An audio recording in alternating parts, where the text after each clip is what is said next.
You're listening to the Waypoint TV Podcast Network, brought to you by Academy Sports and Outdoors. Looking for the best deals on center consoles, sport fishing boats, pontoons, kayaks, and skiffs? The Annapolis Powerboat Show is your destination. Join us in downtown Annapolis, Maryland from October 3rd through 6th to explore over 300 boats, all displayed outdoors and in the water. This year's show has something for everyone, including free fishing seminars with industry pros, a kids fishing zone hosted by CCA Maryland, and a massive selection of gear. Plus, don't miss out on boat show exclusive discounts on sound equipment, MFDs, outboards, trolling motors, and more. Make your next great fishing adventure start at the Annapolis Powerboat Show. Get your tickets and all the details at AnnapolisBoatShows.com. That's AnnapolisBoatShows.com. Looking for the best deals on center consoles, sport fishing boats, pontoons, kayaks, and skiffs? The Annapolis Powerboat Show is your destination. Join us in downtown Annapolis, Maryland from October 3rd through 6th to explore over 300 boats, all displayed outdoors and in the water. This year's show has something for everyone, including free fishing seminars with industry pros, a kids fishing zone hosted by CCA Maryland, and a massive selection of gear. Plus, don't miss out on boat show exclusive discounts on sound equipment, MFDs, outboards, trolling motors, and more. Make your next great fishing adventure start at the Annapolis Powerboat Show. Get your tickets and all the details at AnnapolisBoatShows.com. That's AnnapolisBoatShows.com.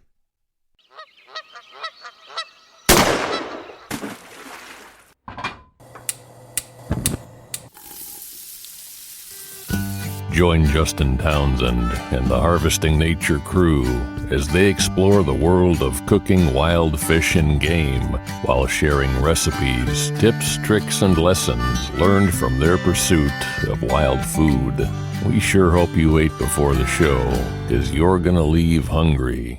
This is the Wild Fish and Game Podcast. Hey everybody, welcome back to Harvesting Nature's Wild Fishing Game Podcast. You got your host here, Justin Townsend, and today we've got a few guests with us. I think this is probably the most guests we've had on at one time. We've got two in one screen, which is cool. You can't see it, but you'll hear them in just a minute when I introduce them. But we're gonna focus on some very important, I think, conversation. And really educational, and I want to put this out on the platform to kind of openly discuss, and we're going to talk about it from a culinary standpoint, but also to why this particular topic, and it centers around Proposition 127 in Colorado, which is seeking to change the way that hunting is done there for mountain lion particularly, and I think that we want to address that, kind of put it out, and this whole thought and concept of people just hunt mountain lion for trophy animals. We're going to have some conversation around that and really put a lot of that to bed. I think from a culinary aspect, mountain lion's great table fare. I have recently sampled some, made some dishes, and enjoyed it, and very, very supportive of it. And I think you'll hear those themes exist throughout today's episode, not just from me, but from our guests, which is very important. But also, too, this is part of sort of a broader narrative that we've looked to address as we go in conversation, both about from a hunting perspective as far as a lifestyle, heritage, a conservation perspective, but also to like a food security perspective as well, looking at wild game writ large and fish and forageables as a food security issue. Something to have that in the back of your mind as you're going to that. Most recently, I just pushed out an article today on the Harvesting Nature webpage on Florida's amendment to their state constitution for the right to hunt and fish. That's coming a lot of conversation as we head towards the November voting period. So very much something to watch. If you're curious about that, head over to the website and read that as well. But we'll focus on this Proposition 127 tonight. Just some quick updates from me. I think we've still got a couple seats left for our wild pig camp down in Texas, so we'd love to have you join us to learn to shoot, hunt, butcher, process, and cook wild pigs. It's a great experience. Beginning hunter, experienced hunter, whoever, just come tap into the culinary use and value of wild pigs down there, while also getting the warm feel goods because you're eliminating a terribly invasive species from Texas, and knowing that you're doing the right thing and also enjoying delicious food that Adam, who's with us today, is making. Hey guys, was that That's your cue. That's your cue. We're mixing it up today. Let's see. Aside from that, for me, we've rolled full head into the hunting season here in Maryland. So laid out some sick of deer plans for the late winter, early spring, whatever you want to call it, as well as getting into archery season coming up here very soon. Got out on a grand adventure snakehead fishing, which I'll share more about in another episode. And then really the other big highlight, because I want to have as much time to talk with our guests as possible. The only other highlight I want to bring up is that our next episode, the episode after this one, or the following one, the next two, we haven't settled exactly on an exact date, but Danielle Pruitt from Meat Eater, Wild and Whole, she's going to be on here. We're going to be talking about her new cookbook, the Wild and Whole cookbook, that's going to be coming out the first part of October. Really excited. Danielle wrote for Harvesting Nature back a long time ago, and it's been awesome to see her kind of progress through her career, and excited to see her first cookbook come out. So we'll be diving deep into that on our next episode. But right now, I'm going to shift gears, and I'm going to introduce our podcast guests. So we've got 3 of them today, so bear with me. Take a break, have a sip of water. One of today's guests is Mike Costello. He's an adult onset hunter in California and a contributor to Howl for Wildlife. As a conservation advocate, he believes all native species deserve a place to thrive, and that true conservation success results in an abundance of critters, along with the opportunity for people to sustainably hunt, harvest, and participate in nature. We're also joined by Jeremy and Chandra Sanderson. They are partners with 3 children, and they truly shatter the trophy hunter caricature that a lot of the anti-hunting industry has put on. They love wildlife, they fight for conservation, and honor their harvest with beautiful culinary creations. So I would say, Mike, Jeremy, Chandra, welcome to the Wild Fishing Game Podcast. Woo! Right on. Thank you for having us. Yeah. I guess heck of an intro there. Yeah. You what more is there to say? You could thank Adam for that. He wordsmithed that. Yeah.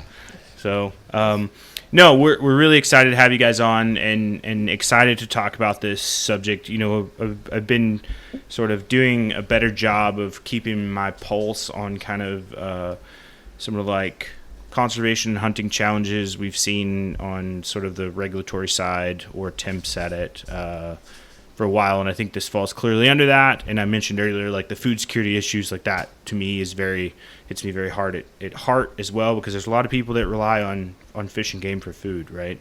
And I think that you start getting into that area, and it's hard to debate with people that you don't have that right to eat.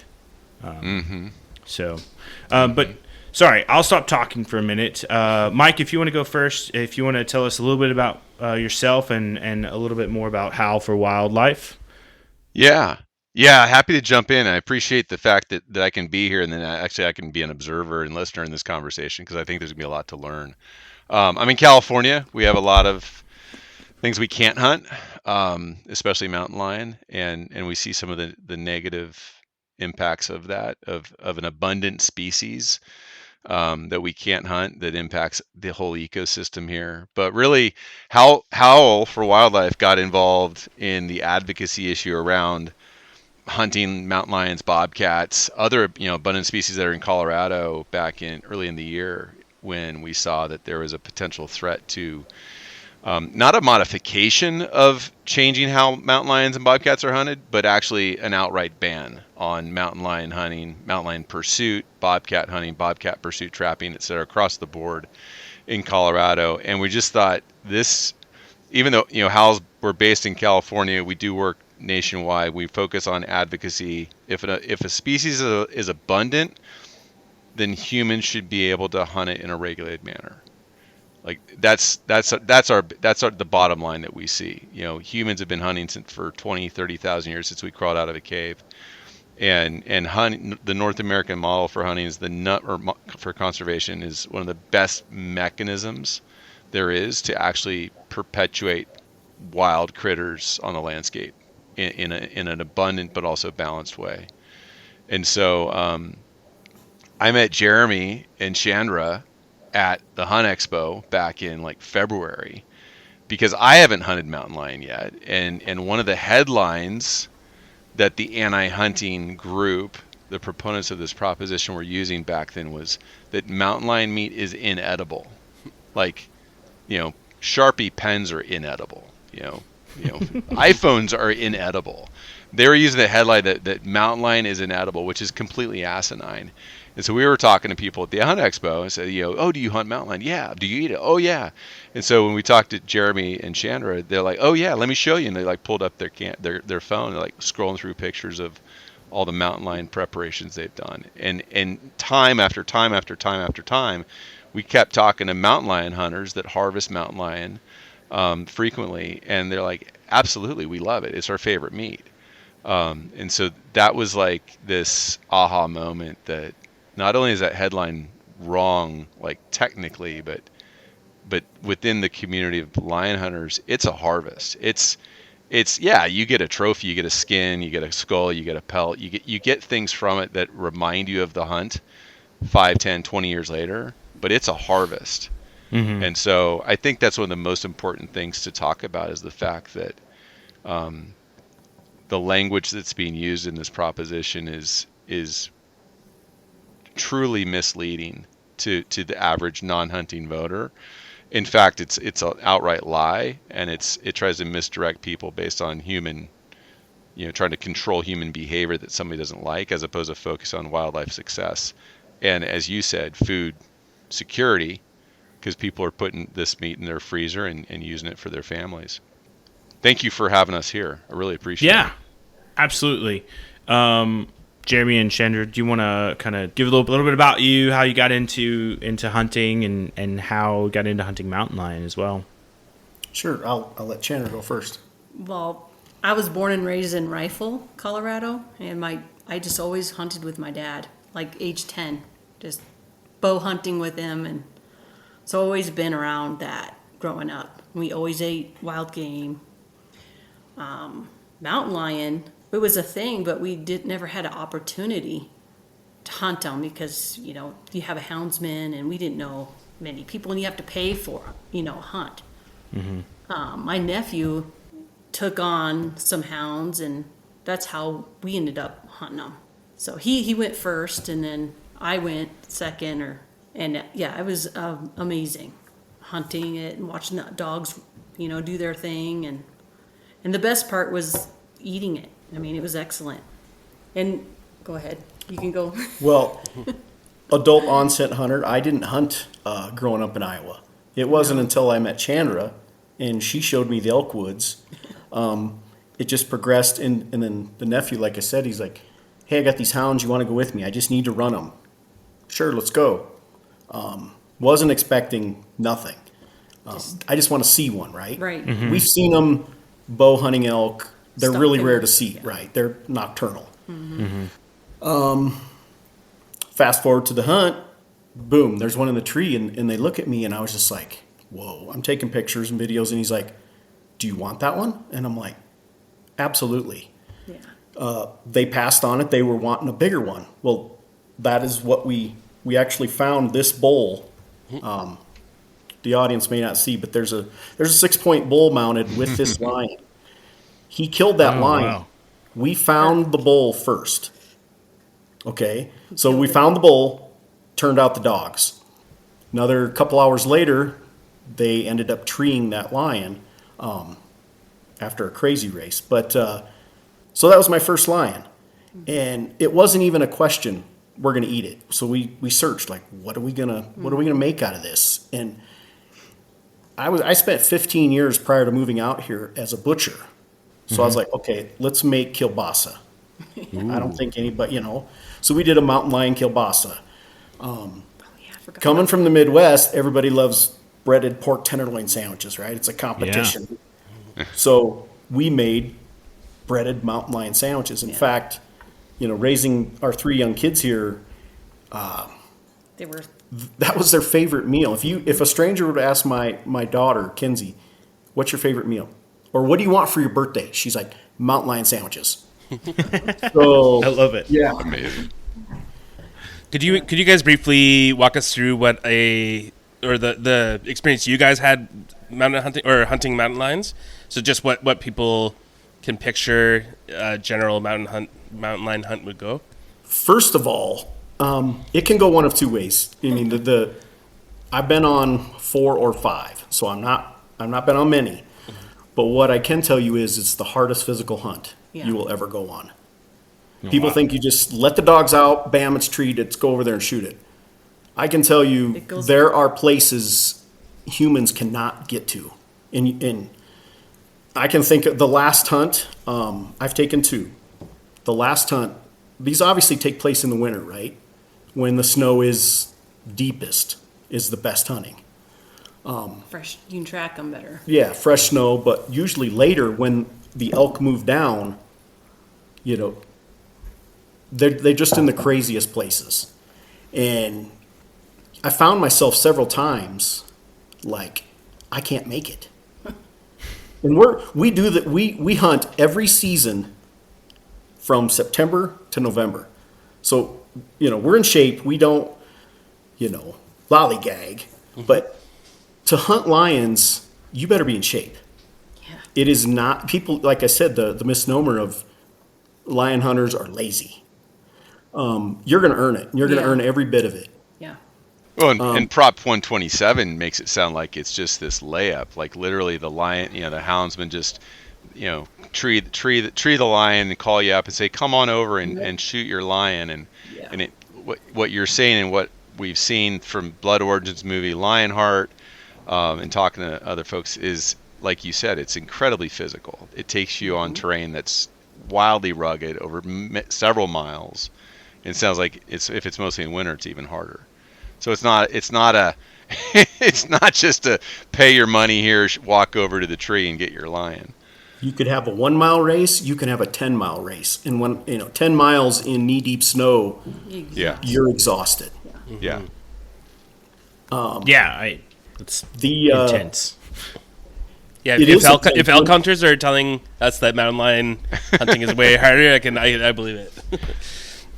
It's surreal to see one in a tree. It's amazing. And when 127 the talk came about, we're like trying to explain this to our children that you may not get to experience this in your lifetime. And that's when kind of the light bulb went on, like, Yeah. guys, we need to get pissed. Like, this means more to me about passing on that tradition to them. If I don't go on another hunt again, it wouldn't bother me. Right. The fact that my son may never get to experience this in Colorado, I have a problem with that. Yeah, it's a whole different hunt. The lion populations are well underestimated in Colorado. I can tell you that for. It's hard to count them. Like, you don't get, they're an elusive animal. So you kind of get general estimates. Well, yeah, their studies are old. They're doing another study here in Quebec, Division of Wildlife, where they're trying to collar, I believe, 10. Well, they're thinking like 2 per, I think it's 100 square miles. Yeah. I don't think that's. I can tell you in one canyon, there's 10 mountain lions for sure in the local area. So whatever populations they're saying, I would double or triple it. I've had, we have a couple houndsmen at work. They've treed 4 mature lions in one tree. He has a picture of it. Wow. Crazy. Not kittens. Another hunter I know, he got a call because he had night thermal permit. So one of the lions had killed a llama in a llama farm. And I guess those are big money, right? So Division of Wildlife said, you can set up and take care of what needs to be done here. They counted 6 lions single file in the dark coming after those llamas. Wow. And that's near Glenwood Springs, where they're now trying to backpedal, and you can use electronic calls, which, I mean, I don't think it'd be effective, but anyway. Interesting. Yeah, no, it's a good perspective as far as getting into weeds. Like I think I've never encountered a mountain lion during the daytime. At nighttime, like going into the backcountry, like on a trail, I think I've like ran into one, which is terrifying. But I don't think I found one during the day. I'm sure that I they've can found remember. you though. Oh, 100%. We don't see them, but they see us Yeah. all the time. They're very aware of where we are. I just always assume, like, when I'm out and about, like, I've been in places, I think, 2 years ago, we were up in Wyoming, and we were up on top of this canyon looking down. We're actually trying to get ahead of these two mule deer buck. We're following up into this canyon, and so we're up on the edge, and, like, we get up in a patch, and it's kind of, like, sandy, and there's brush and stuff around, and we start seeing mountain lion tracks, and I'm like, you just get the feeling on the back of your neck, and I was like, anytime I get that general feeling, I'm like, there's probably, like, a mountain lion or some sort of uncomfortable other predator in the area. I think it's just like a natural feeling we have as humans. But I think it's, yeah, and just to go through the experience of just like it hunting, like it sounds to me very interesting, and the fact that it's like very strenuous. Probably another reason not a lot of folks do it. And also too, Jeremy, you didn't mention the fact you're doing this at elevation. Right, Oh, yeah. It's not you're not doing it like down at sea level. It's easily 9,000 to 10,000. Yeah. No problem. Yeah. Then It sounds like the kind of hunt, like, yeah. you're out there, you're waiting for the dogs to find a track. Sometimes you could go all day. Just like deer hunting or elk hunting, you could go all day and not see anything. You can go all day and not cross a track, not cross a warm track. But then when it's on, it's like the adrenaline kicks up.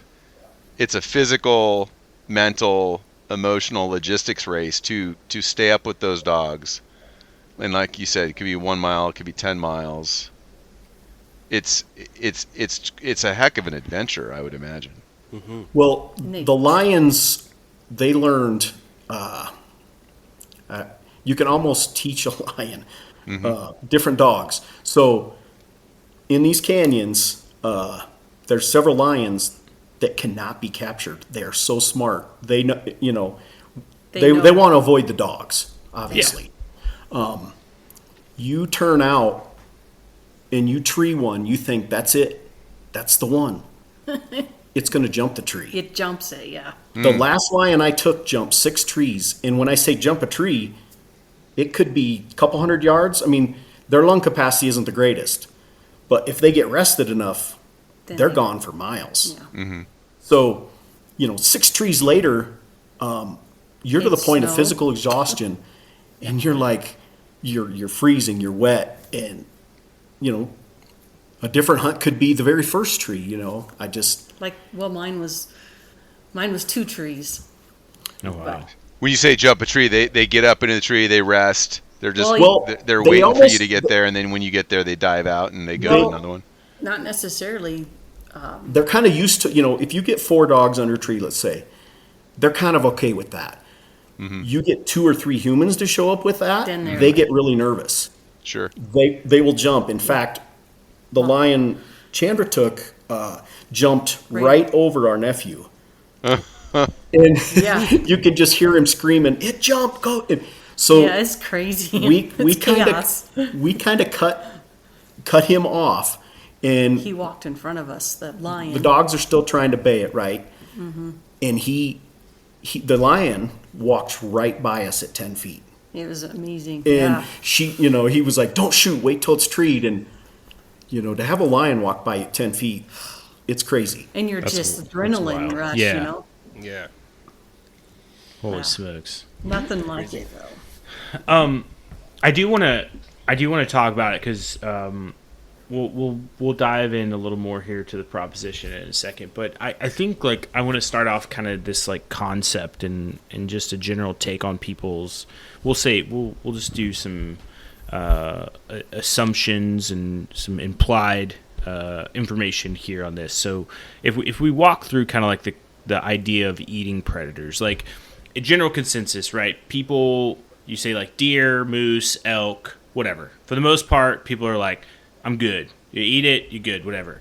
I think there's like a scale of where people, and one, I think one, it's familiarity, two, exposure, three, maybe just something else going on.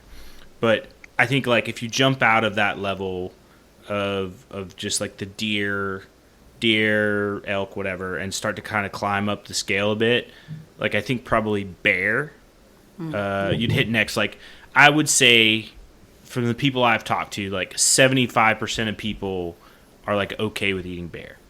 And I'm not like hunting it, eating it, whatever, right? I'm 100% in favor of eating bear. I'll say that. And I'm a huge advocate for it because I think it's phenomenal meat. We have a long history of eating bear in North America, clearly. But I think that as you just talk to just hunters, non-hunters, whatever, one of my neighbors, he's like, I just stick to deer. And I was like, whoa, you want to try some bear meat? He's like, I've never tried it before. So I think there's that kind of, I think coyote, when you start talking about eating coyote, people get really uncomfortable really quick, which is, to each their own. I also, like Adam and I had an experience here recently. Not recently, geez, it's been over a year now since we were at our pig camp down in Texas, and we got the opportunity at a coyote there and cooked up two recipes based on like the backstrap off the coyote. And it's good meat. It's different. It tastes different, but also too, pork tastes different than beef, than chicken. Just like elk tastes different than venison. It tastes different than mountain lion. It tastes different than bear. Like it's all different. You can't expect it to taste the same. It's going to have its own unique flavors. I'd say about like 12 people there tried it and we're all happy with it. Yeah. And went back for more too. So it wasn't just us being adventurous with it. I think everyone there gave it a shot and everyone liked it. So Right. we weren't just full of bull about it. And it wasn't just a stunt. No. Exactly. Yeah. And so then now we get into the realm of like, I think as we move up the scale, like we get to mountain lion and bobcat, and I'm not sure the pulse. Do you guys any thoughts or opinions? My opinion, It's in the head, your mind. you tried some. Yeah, Did you not? I did. The first bite of any predator, You just, it will mess with your head. You're Yeah. thinking, this is supposed to be bad. And Yeah. when we tried mountain lion as a family and we recorded it, and it was like, whoa, Yeah. this is really good.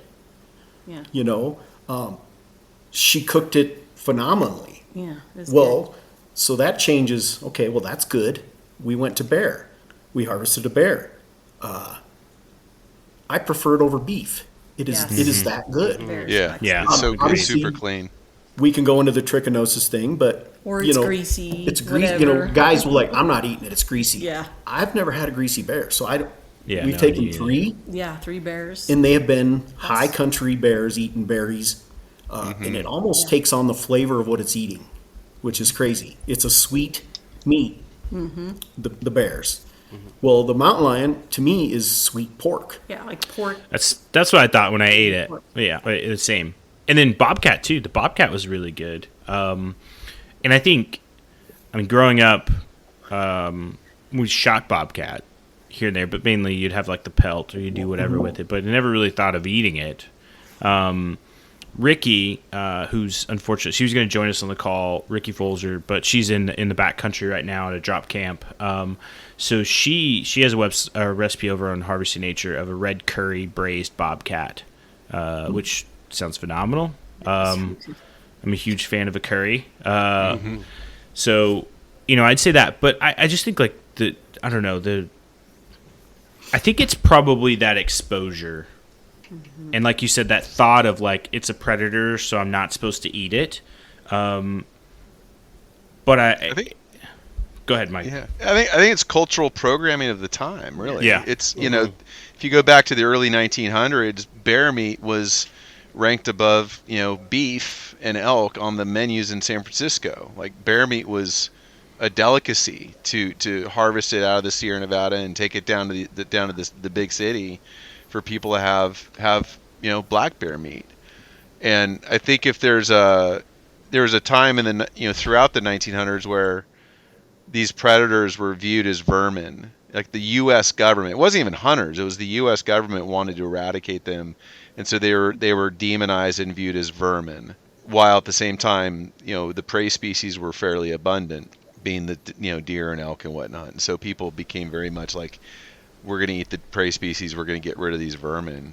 But I think and that's why this dialogue today is so important, because if I go out in California, I'm as likely to see a bear as I am a deer. So yeah, eating bear is important, because I'm just as likely to fill that tag as I am a deer tag. And if it's about food security, I'm gonna get more meat off of a medium-sized bear than a large blacktail.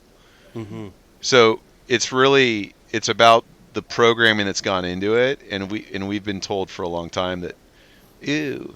Yeah. And who knows why? Maybe because people felt that way. Maybe because, the production meat industry doesn't want us to harvest these. Maybe because the anti-hunting industry doesn't want us to harvest these animals. But I think it really goes into programming.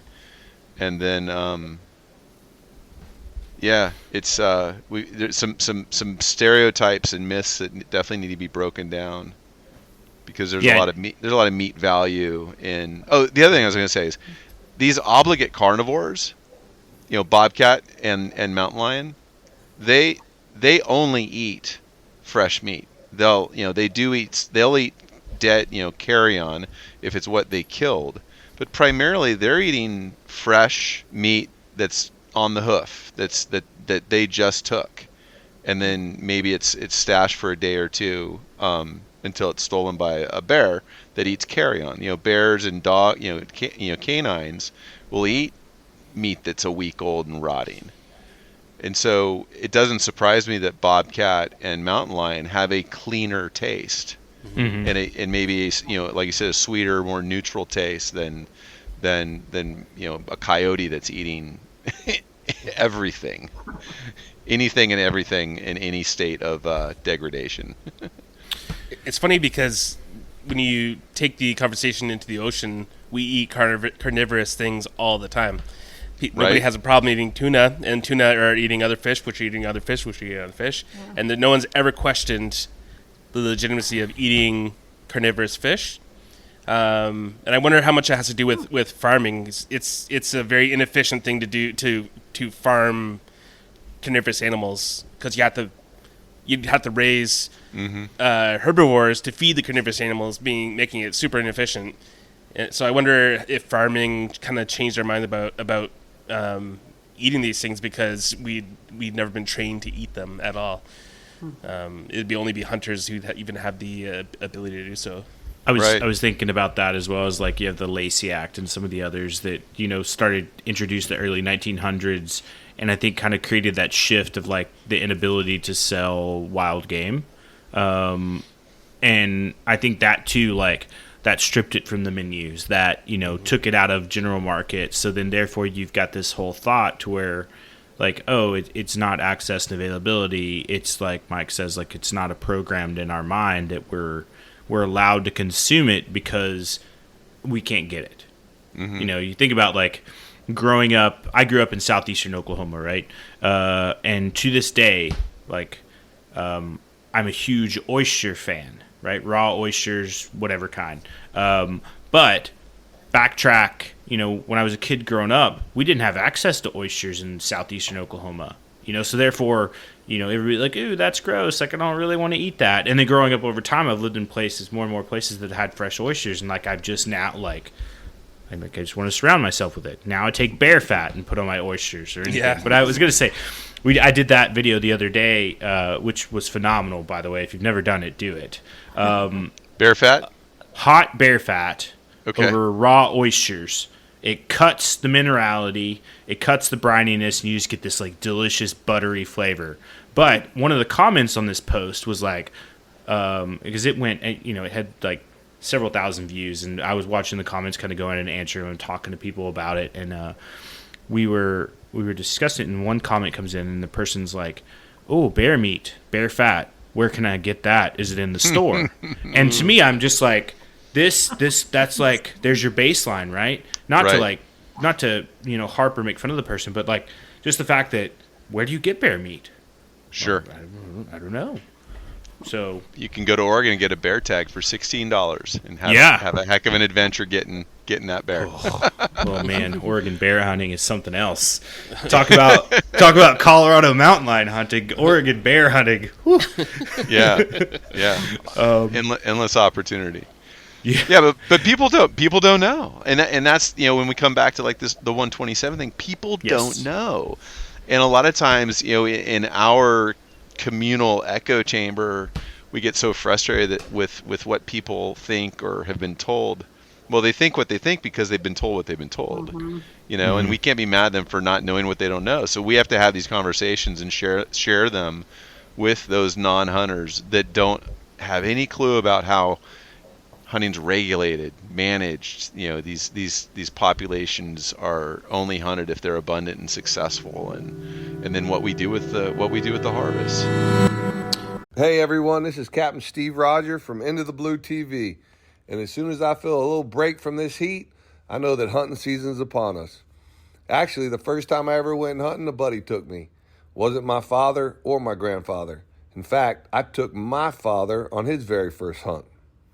Well, Academy Sports and Outdoor Stores has everything to gear up for the field for less.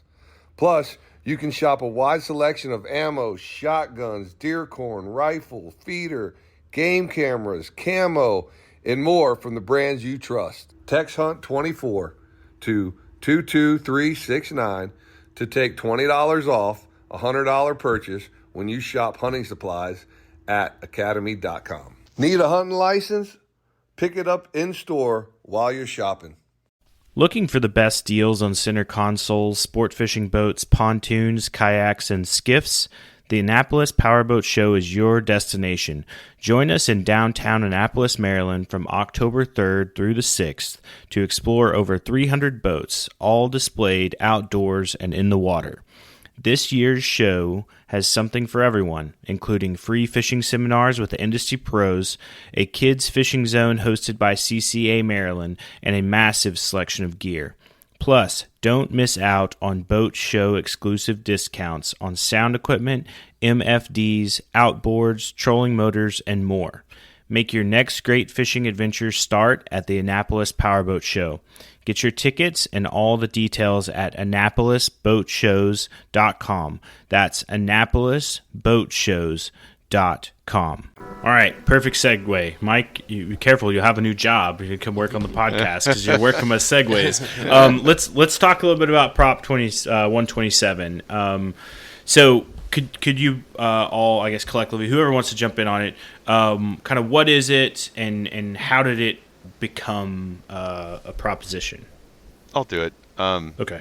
So there have been 4 attempts prior in Colorado to end mountain lion hunting. The first 3 were they call themselves animal rights, animal welfare groups. I call them the anti-hunting industry because they seek extreme measures that divide populations and create very polarizing arguments.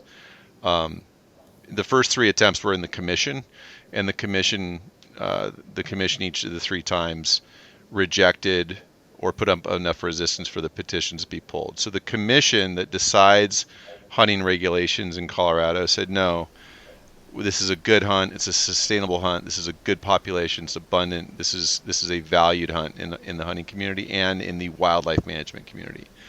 And then the 4th time, there's an attempt to bring this anti-hunting ban through legislation. So it goes into a Senate committee.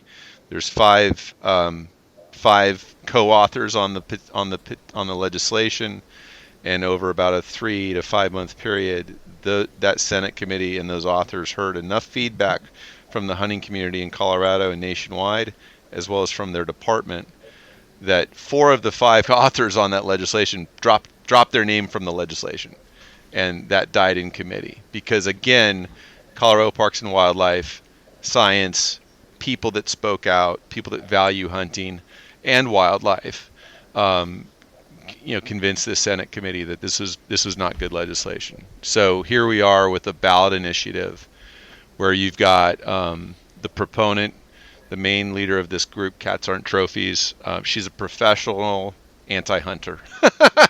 she had a stint in Washington State where she helped ban or end the spring bear hunt. She's been involved in maintaining a zero management stance in Washington in terms of wolves, which are abundant on the east side of Washington. And then she relocated back to Colorado to kick this thing off. And so Cats Aren't Trophies is some professional anti-hunting like organizers that want to ban mountain lion hunting, and they're calling it a trophy hunting ban. And so all of us are like, oh, who?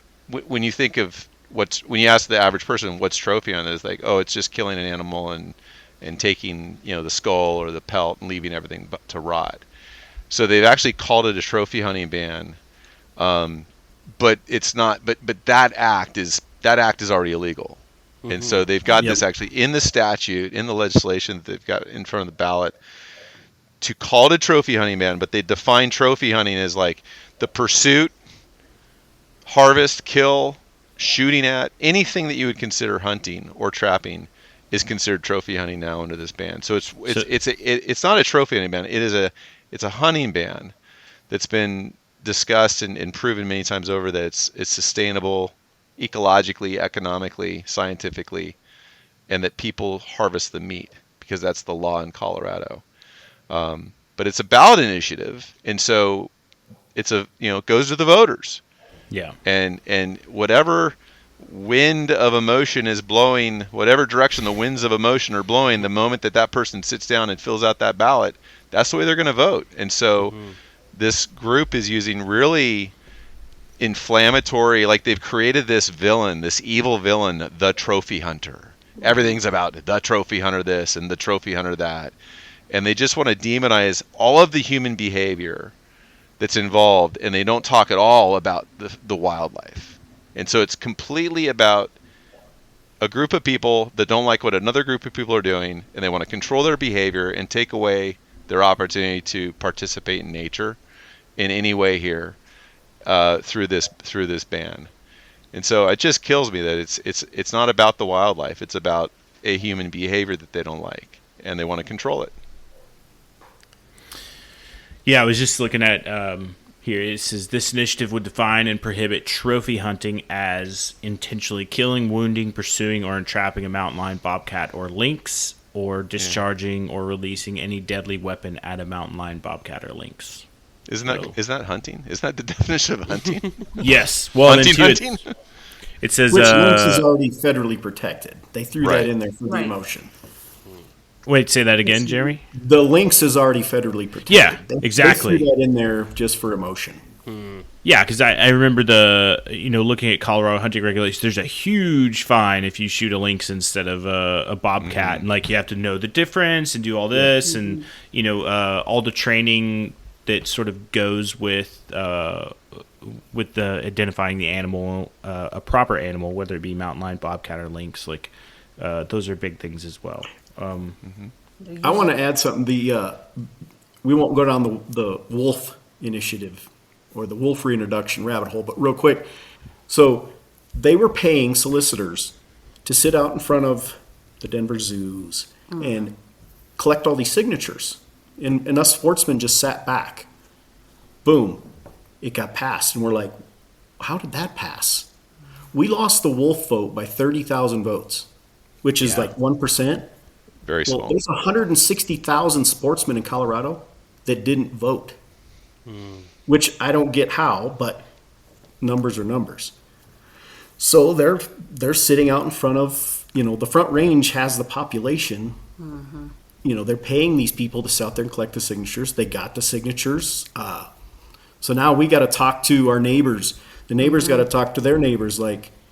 We can't, because, Dan Gates in CRWM, God bless him. He's really doing the work here. Like he said, the trophy hunting ban, all they have to do is change one word. Yeah. And bears are next. Yeah. Wild sheep. There's fewer wild sheep in Colorado than there are mountain lions. Sheep gone. So all they got to do is change one word. Yeah. There's probably fewer moose in Colorado than there are mountain lions.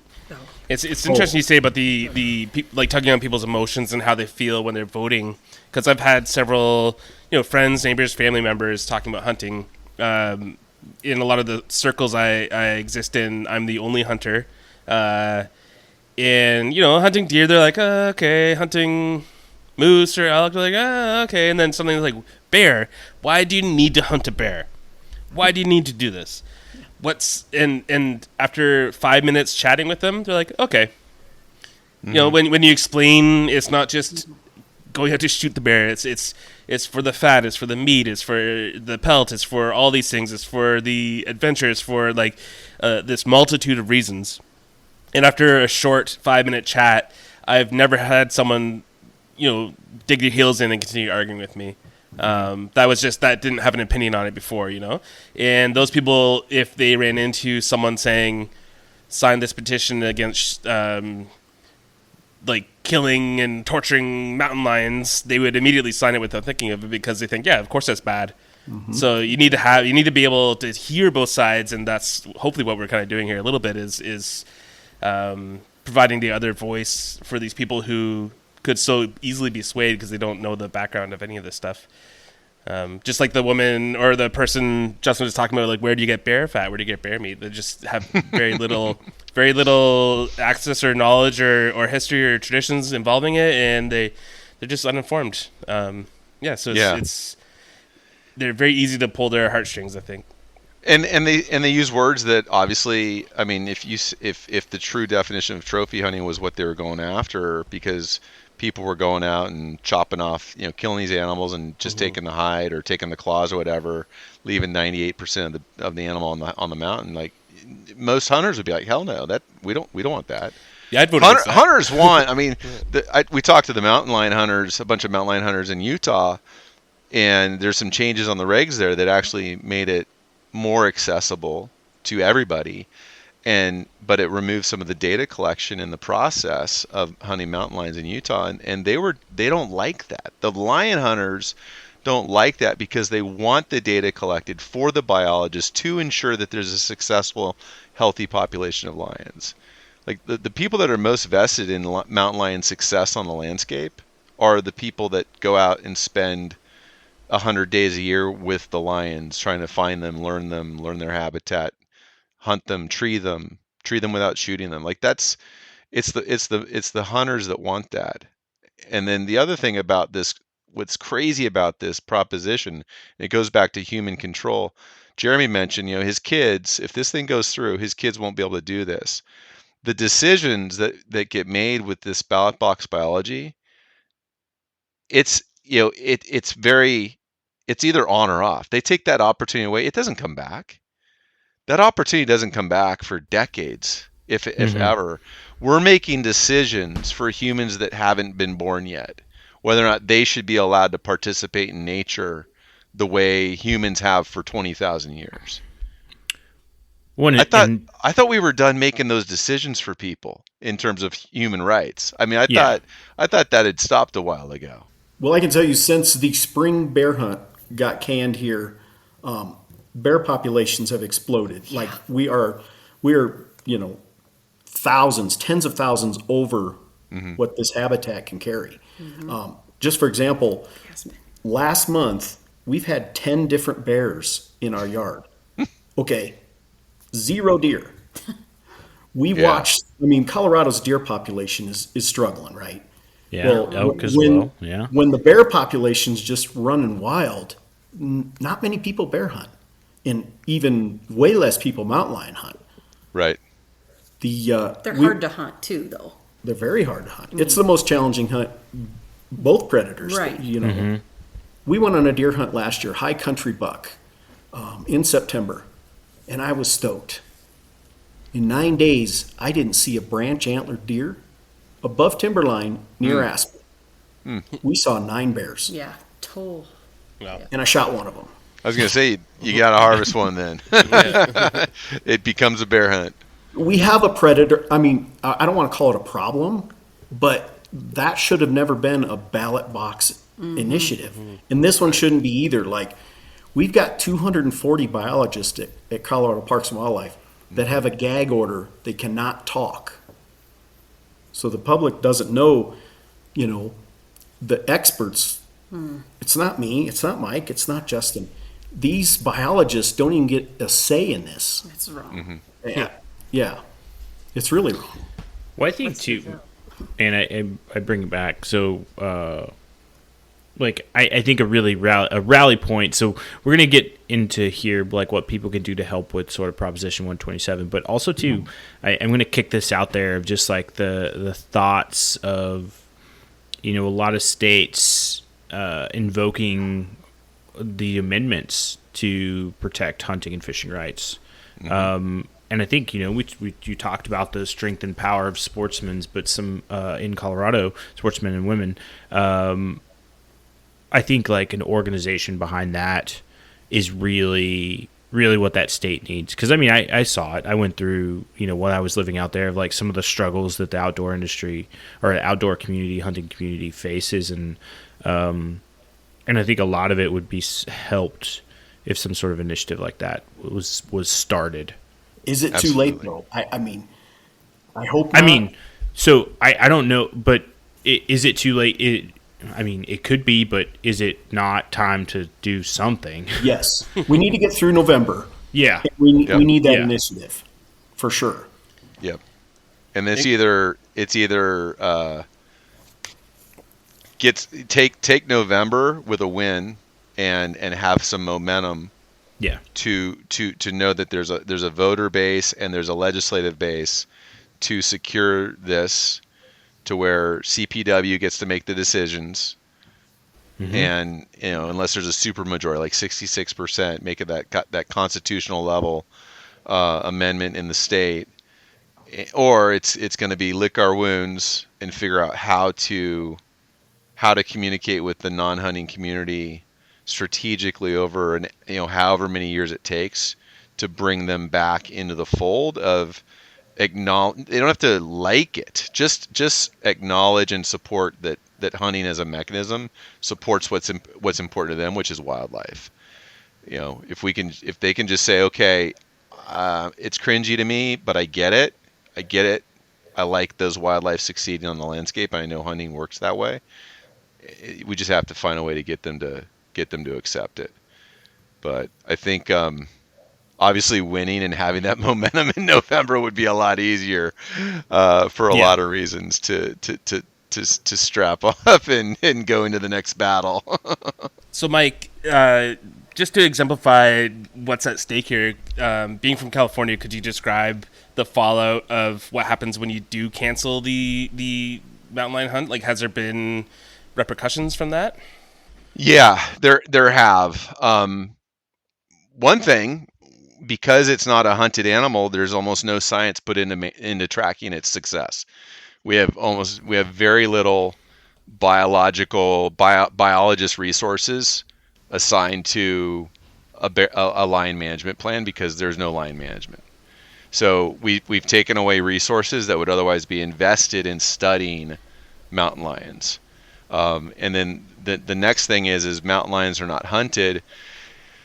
And then about 5 years ago, lethal removal was taken away by our department as an option to deal with conflict lions.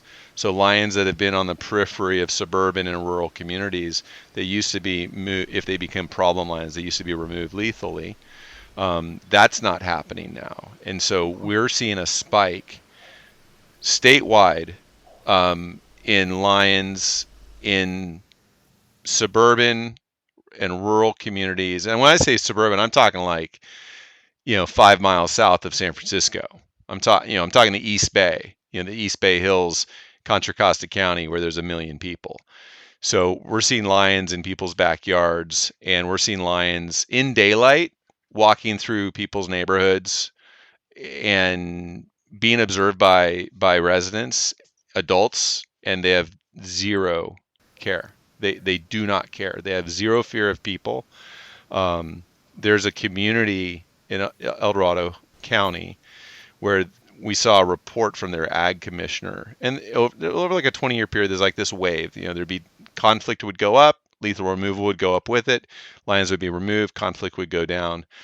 In 2019, when lethal removal was taken away as an option, which is basically hunting, but around the periphery of this area, 2019 that was removed, and now we've got this hockey stick growth, exponential growth of conflict, to where there's in this one county there's going to be well over 200 domestic animals attacked and killed in 200 different incidences. Horses, llamas, like big animals. Animals usually mules that sometimes people think are going to protect their goats from lions. Mules are getting killed, and this is where 2 adult men, young men, 19 and 20 years old, I think, they were attacked. The 2 of them were together on a fire road, doing some shed hunting and whatnot, and they were confronted. And usually, if you're confronted by a mountain lion, as soon as you move and make yourself known as a human, it bugs out and leaves.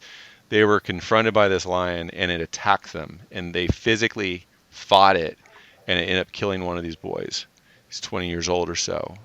We just had a 5-year-old that was grabbed by the head by a mountain lion down in Ventura County in a state park that had lots of adults picnicking, families picnicking, and this kid was grabbed. We're being told that in Colorado the lion's going to attack you thing doesn't resonate with voters, which surprises me, but I guess you have to live it to have it, to feel it, because what we're seeing now in these communities in California is people that used to not care or didn't think twice about this issue are now, they're scared to let their kids go into the yard. They're scared to walk down their driveway at night to get the mail. It's that intense. And so I think that's what's coming. That's what's coming. There's problems there. And then the flip side, on the east side of the Sierra, we have a population of endangered bighorn sheep. It's the Sierra Nevada bighorn sheep. It is on the endangered species list. Its only predator is mountain lions. And since the department stopped pursuing and removing mountain lions in that bighorn sheep population, those sheep numbers are suffering and going down year over year over year. And so, Colorado, here you have fewer bighorn sheep in Colorado than you do mountain lions. Mountain lion management through hunting keeps the population in check. You remove that tool, there will be unintended consequences that affect not just the mule deer, and the elk populations, but iconic species like the bighorn sheep at some point. And you're going to have them in the neighborhoods, in the backyards, and the shopping centers, school parks, school football fields. Like it's like I said in the op-ed that I wrote up on Westward. There's unintended consequences here that don't have to happen. Like they may not happen to you, but they will happen to somebody in Colorado, and they'll happen to wildlife. There'll be unintended negative consequences that happen to wildlife. Whereas there's a system that works really well right now with wildlife management, CPW, 240 biologists, focus on ecosystem balance and success. And that system works. There we Sorry. go. It's it's a downer, man. It's just, yeah. It's a downer, but when a mountain lion walks, across a football field or through a county park, that's no longer a wild animal. Like and sees humans like 360 degrees, and it's casually walking through human habitat. It's no longer a wild animal. You basically have a zoo without walls. And I don't think domesticating these animals like Yellowstone, where it's a zoo, it's like a petting zoo for wild animals that people get to drive through. I don't think that's good for animals either. Like that's not animals being wild.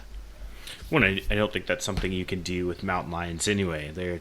That's not in their nature.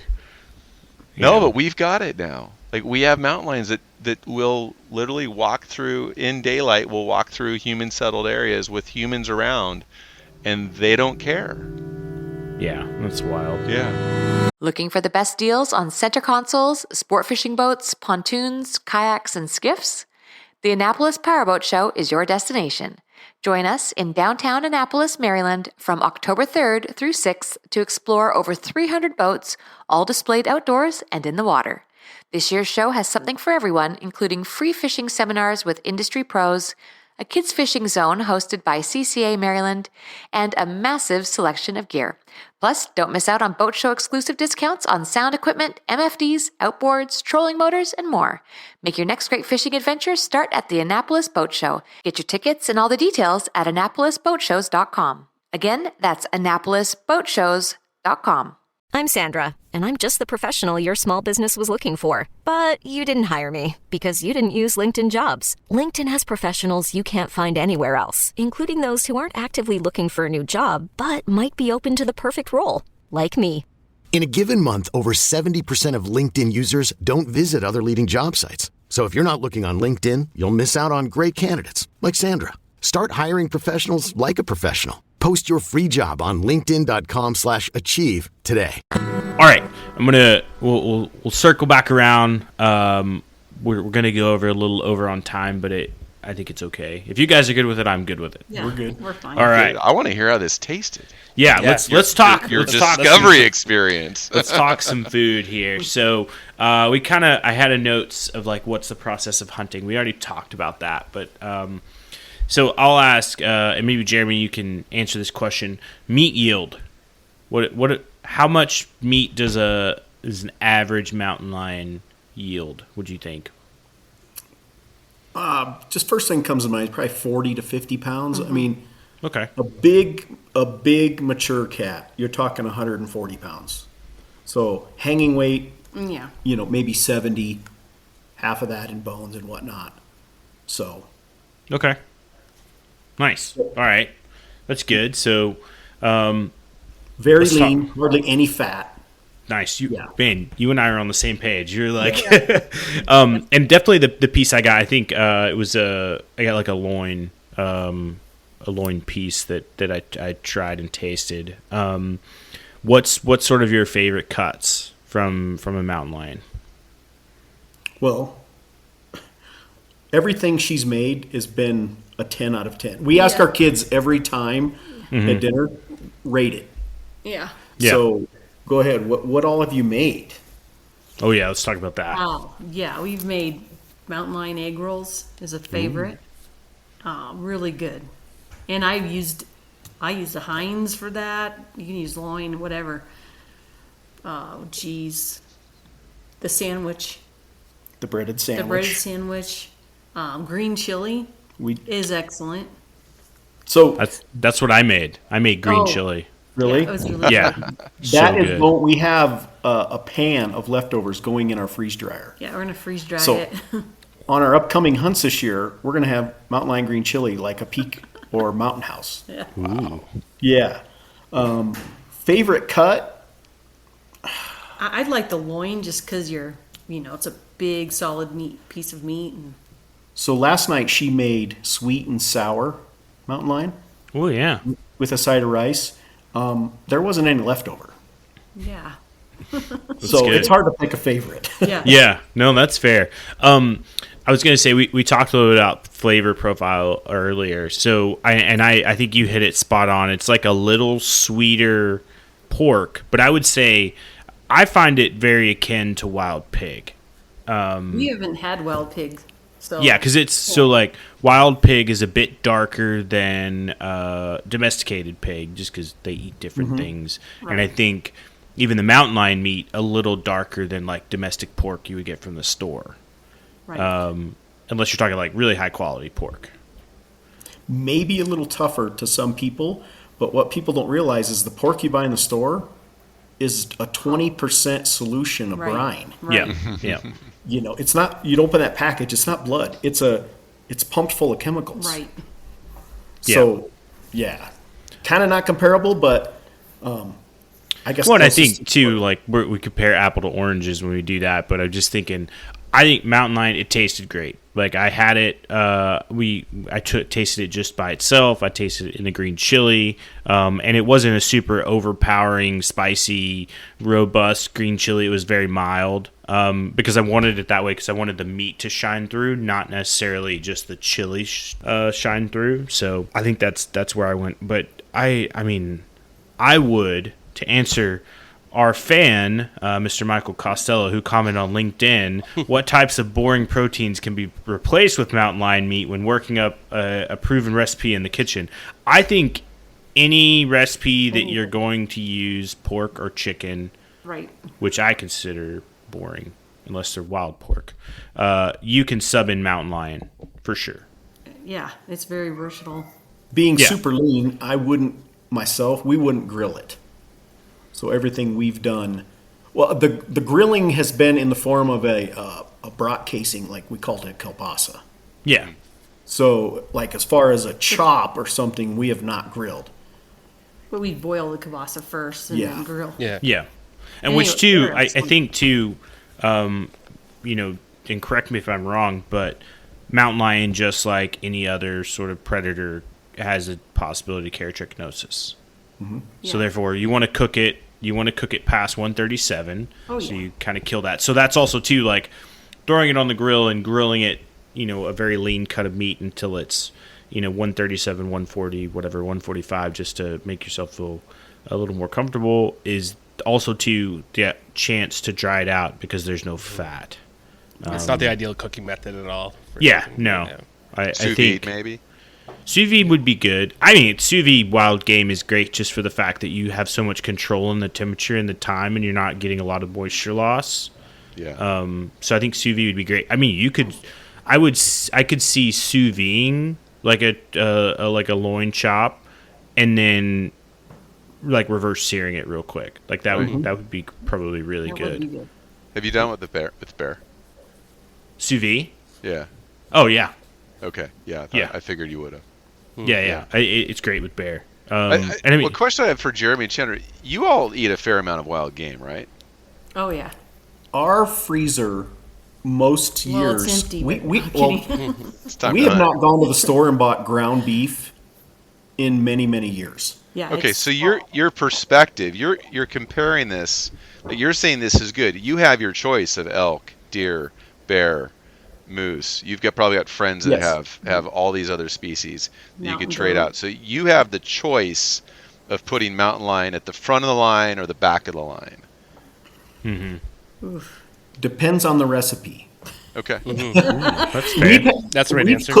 We've cooked for. It's up on the top 3. Yeah, but I think that's what's amazing is you have this whole spectrum of wild game in front of you to choose from, and you reach for it. Like you intentionally reach for it. It's not just when you're hungry, No, and the freezer's empty. We've rationed these last few packages of lion. Just this may be it for us because you love it. It breaks my heart. Yeah, it does. It's okay. So the last lion I took, I guess we're going back to 127 in the trophy band. I didn't even keep the hide or the skull. I kept the meat. Opposite of a trophy hunt. Absolutely not a trophy I hunt. gave the other 2 away. So I guess what would you call that? That's subsistence hunt. That's hunting for meat. Hunting. That's subsistence hunting. And on that note, I just crunched some numbers here while you guys were talking, looking up high quality grass fed beef in Colorado, price per pound, and you said you get about approximately 50 pounds off an average mountain lion. So you're looking, depending on the cuts and everything, from about $650 to $1,000 of meat in your freezer of high quality meat. You could probably find cheaper beef, but this is a good quality meat we're talking about. So talking about subsistence hunting, one mountain lion can put up to $1,000 of meat in your freezer. right. Yeah, that's not nothing. We love sharing it. People are curious. We cook for them. I mean, we've had many people we've cooked for, and they loved it. Yeah, they're just amazed. I've had friends in Aspen say, "I have a client that would like to try some. Here you go. Here's some." So people are curious. They're not against it. I think they're open-minded. I think it's too like it. The the concern and where it is people who don't see it as a food source. I think like that middle ground of like, all right, here's where we are. It is a food source. Here's what it tastes like. And I don't care what it is. Food breaks down barriers. Yeah, for like, sure. Yeah. And I think that's exactly it. Like the concept of like it just being a trophy hunting is not valid. I mean, what better way, January, February, March, where you can't hunt deer or elk, but you can go, you can take the online test to identify, you have to, and you can go pursue mountain lions. Yeah. And I think of it in the same way as I got a cow elk tag in my pocket. That's how I see a mountain lion tag. You got to have one. It's about the meat. It's your job to help. When I get a cow elk tag, it's about the meat. Yeah. And there's no guarantee. Only 10% of tags get filled in Colorado. So 90% that's true. 90% of hunters that are buying those tags, paying into the system, going out there, doing the hunt, trying to put it together, aren't successful.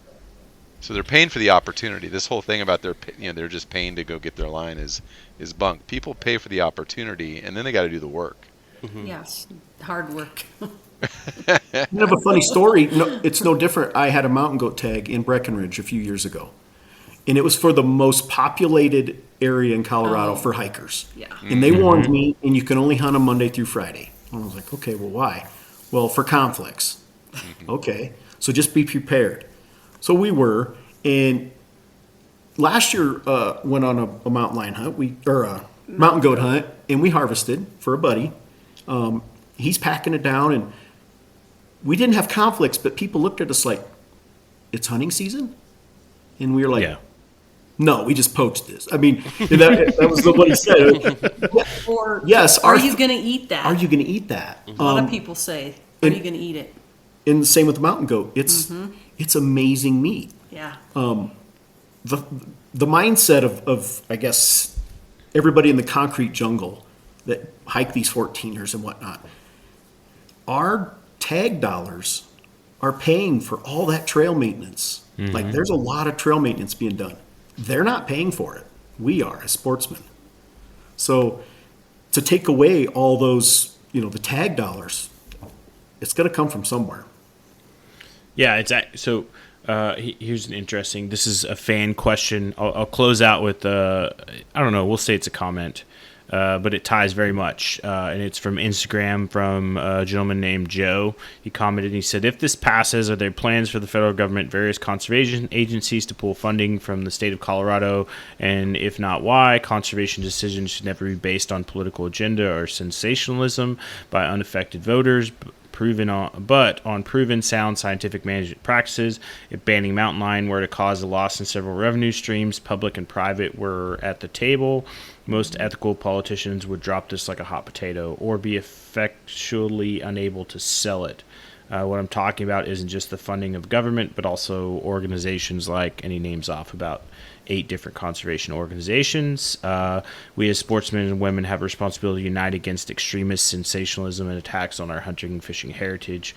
We can get more done or prevented as a united front rather than a bunch of individual groups. So lots to chew on there. Like I said, more of a comment than a question. But definitely that. And another comment we had is it's time to spread the truth about Ballot Box Wildlife Initiative. Here's the punchline: they hurt wildlife and ecosystems. So, I think through our conversation here, like that's very apparent. I think too, also, that one very long comment from Joe, that in fact is like the bottom line too. A lot of, how many in-state hunters, how many out-of-state hunters are coming to the state of Colorado to hunt a variety of species and contributing millions of dollars into either be it economy, into conservation, into whatever. If you start breaking those down, systematically taking away one by one, where are the budgetary plans to backfill those? There are none. There are none. Yeah, those 240 biologists aren't free. Yeah. And you think about, let's just say there's 5,000 mountain lions. And this is another tidbit I think that's important. When mountain lions were changed from being basically vermin to a big game animal in the 1960s in Colorado. They were put into a big game hunt program where you had to harvest the meat. There is estimated that there was about 200 mountain lions in Colorado then. So they were turned from vermin into a regulated hunt in the 1960s, 200 animals. Now there's between 4,000 and 5,000 animals, while being hunted the whole time.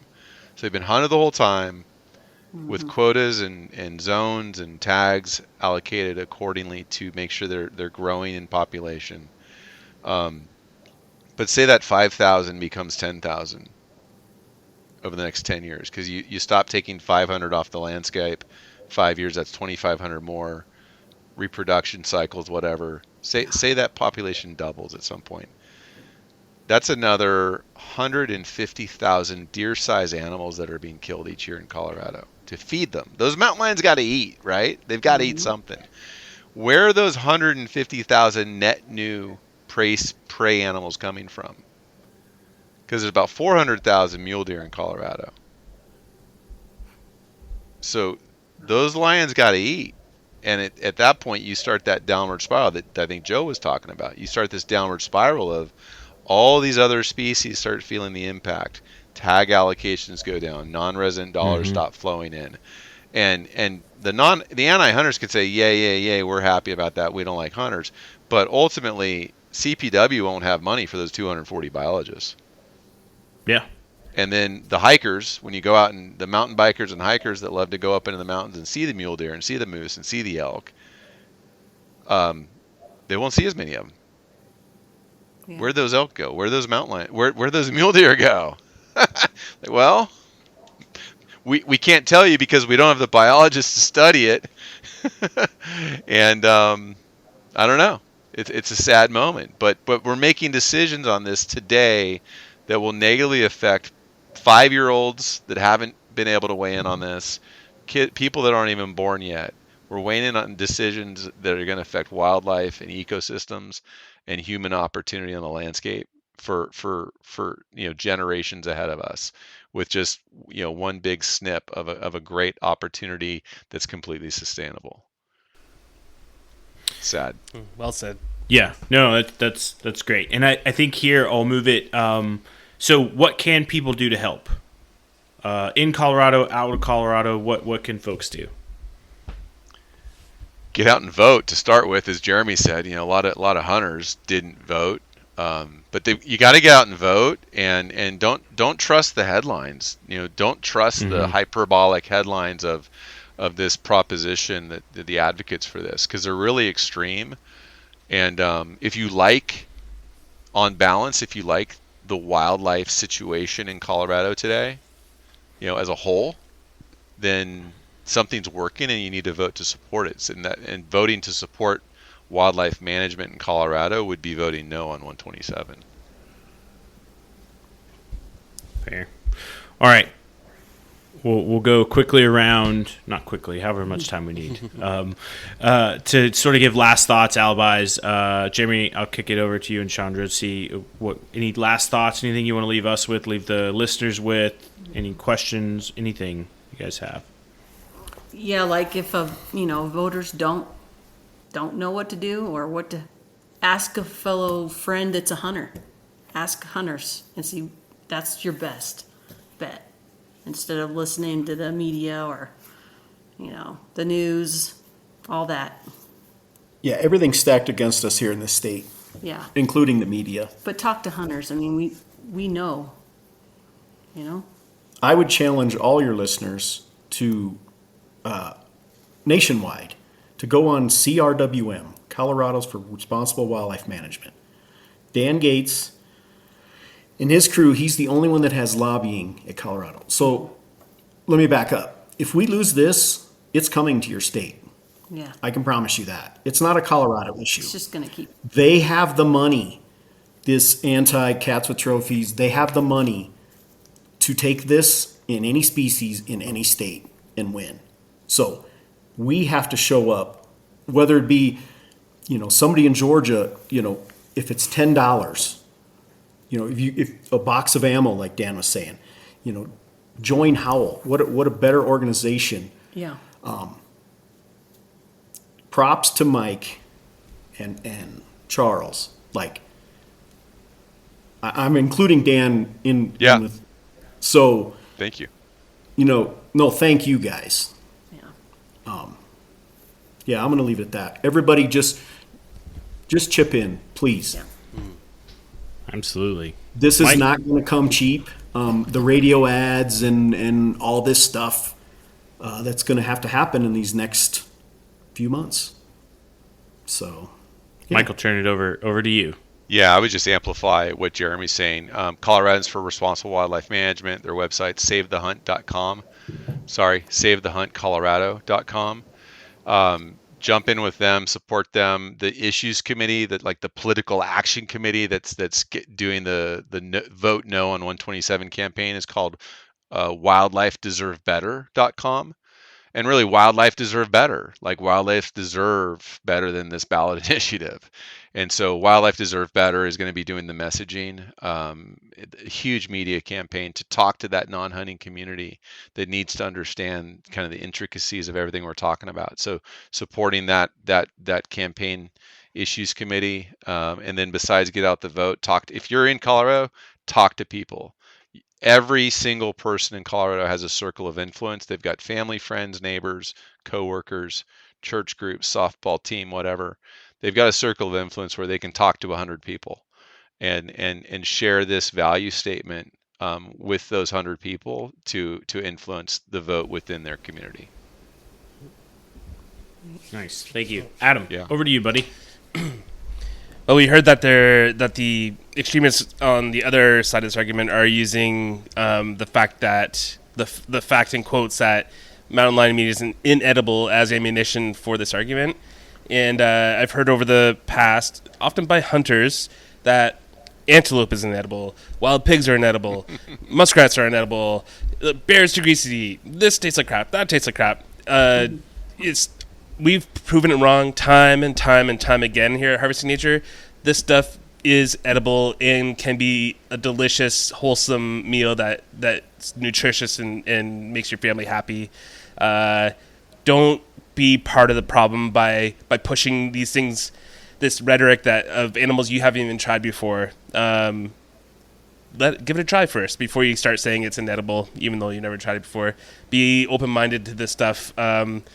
All these animals can be food, and we should take that ammunition away from that side and show that this stuff is good eats. Yeah. Yeah, no, I agree. I think, like I said it earlier, just the idea and thought and concept that a particular meat is inedible is beyond me, and to be that's mountain lion. We talked the intricacies, I think, of how we arrived at that as sort of a nation or a group of people, but I think those that want to hunt for food should always have the right to hunt for food. Right. I'll say that very, very plain, very clear, and I think this proposition challenges that. But just like Jeremy and Mike said, like, this isn't the end. Like, it's going to move forward. We've seen it. I've watched them in other states as far as, there was initiatives in Oregon. We're looking at the challenging in Florida. All these things are happening kind of simultaneously. This is not just individual plans. It's part of a larger narrative. And I think being able to access food and have access to mountain lion as a food source, if you so choose it, is no different than having access to deer as a food source, if you so choose it. Right. And I think I'll leave with that. It's totally edible. Thank you all for coming on. Everybody, appreciate your time and effort on this. Like, this too is something to rally behind and support. So I encourage you, go out there, look into ways that you can support it. Call your friends in Colorado, tell them to get their ass out and vote. They should be voting anyway, but especially pay attention. If you don't know, if they're not a hunter, tell them why it's important. Tell them to listen to this, read the articles, do all the things, and just, I will say all the links of things we mentioned, the various websites, the recipes, all that, we'll put it in the show notes. Thanks, everybody, for listening tonight. And then whatever podcast platform you're listening to, punch that 5-star button. Leave us a review. Tell us your thoughts about mountain lion. Or, tell us we're doing right or what we're doing wrong. Thanks, everybody. Have a good night.